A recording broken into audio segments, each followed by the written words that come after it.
Hello friends, so I will be discuss about nursing process. Nursing process fundamental का एक unit है जिसे हम आज डिस्कस करेंगे।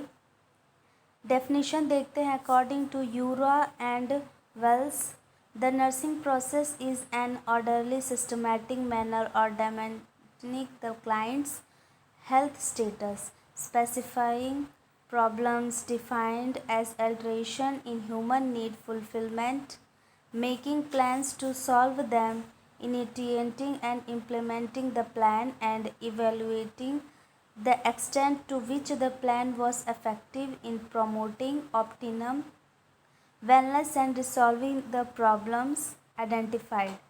तो वो हम इस डेफिनेशन में ये समझते हैं, नर्सिंग प्रोसेस वो होता है जो ऑर्डरली एक सिस्टमैटिक मैनर से हम करते हैं हेल्थ स्टेटस को।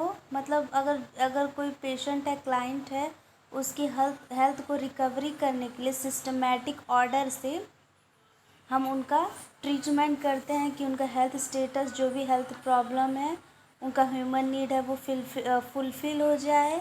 और इसके लिए हम एक प्लान मेक करते हैं, एक चार्ट बनाते हैं, एनसीपी बनाते हैं। पेशेंट को नर्सिंग केयर प्लान के थ्रू एक मतलब एक गोल सेट करते हैं कि हाँ, इसको ये बीमारी है, इस डायग्नोसिस है, तो इसे हम ये चीज़ करेंगे। उसके बाद हमें क्या वो मतलब इसका निष्कर्ष आएगा। फॉर एग्ज़ाम्पल, किसी को फ़ीवर है तो उसका डायग्नोसिस हुआ, उसका फ़ीवर है, उससे हम मुझसे भी पूछेंगे, मतलब पेशेंट से हम पूछेंगे कि आपको क्या प्रॉब्लम है। वो जो पेशेंट बता रहा है उसको भी सुनना है और आपको खुद पेशेंट को देख के ऑब्ज़र्व करके देखना है पेशेंट को। उसे ऊपर से मतलब खुद देख के भी पता करना है कि उसे और भी क्या क्या प्रॉब्लम्स हैं।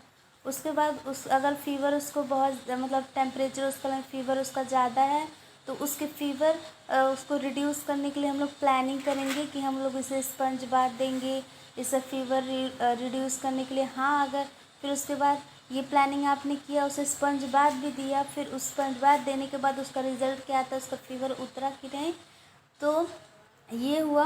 तो ये होता है नर्सिंग प्रोसेस, मतलब ये स्टेप बाय स्टेप होता रहता है। ठीक है, इसके 5 स्टेप्स होते हैं। Steps of nursing process assessment, it is a deliberate systematic and logical collection of subjective and objective data in which the need to for nursing care is determinant. जैसे मैंने बताया आपको इसके पहले, असेसमेंट, पेशेंट को हम लोग असिस्ट करेंगे। सब्जेक्टिव और ऑब्जेक्टिव, सब्जेक्टिव डाटा वो होता है कि हम पेशेंट से खुद पूछेंगे कि आपको प्रॉब्लम क्या है, पेशेंट वो बताएगा। उसके अलावा ऑब्जेक्टिव डाटा ये होता है कि हम पेशेंट के ऊपर मतलब हम क्या पेशेंट के अंदर देख पा रहे हैं, ऊपर से पेशेंट को कोई प्रॉब्लम है, पेन है, उसके फेशियल एक्सप्रेशन से हमें पता करना है।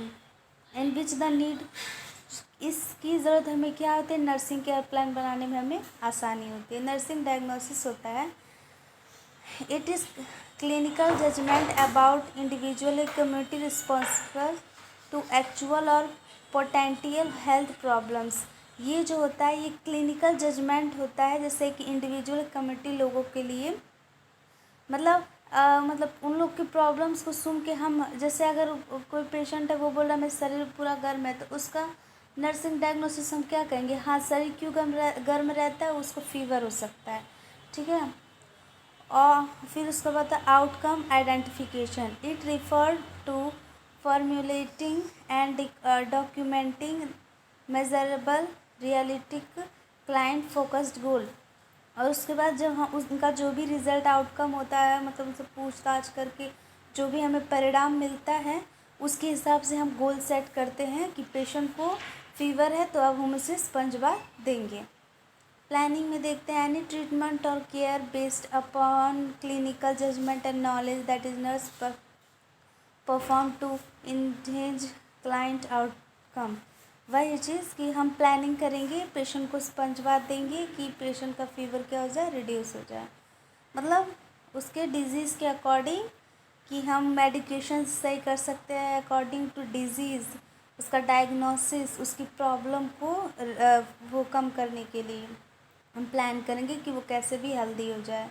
Implementation, it is actual initiation of the plan and documents of nursing action. ठीक है, मतलब ये होता है कि वो जो आपने स्पंज बाथ दिया उस पेशेंट को, तो वो कंप्लीट हुआ कि नहीं, इसमें हम इम्प्लीमेंटेशन में मेंशन करेंगे। मतलब स्पंज बाथ कंप्लीट हुआ कि नहीं, टाइमिंग वगैरह, हाँ ये सारा चीज़। Evaluation it is process of determining the extent up to which the goals of nursing care have been attend. ठीक है, एवेलुएशन ये होता है कि ये आपने प्रोसीजर किया है, जो एग्जांपल हमने लिया है स्पंज बाथ, इससे आपका रिज़ल्ट क्या आया है, उसका फीवर कम हुआ है या नहीं हुआ है।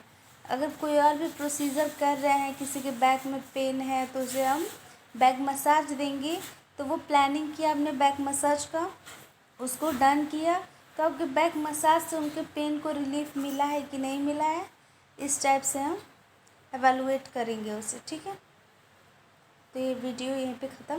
Thank you.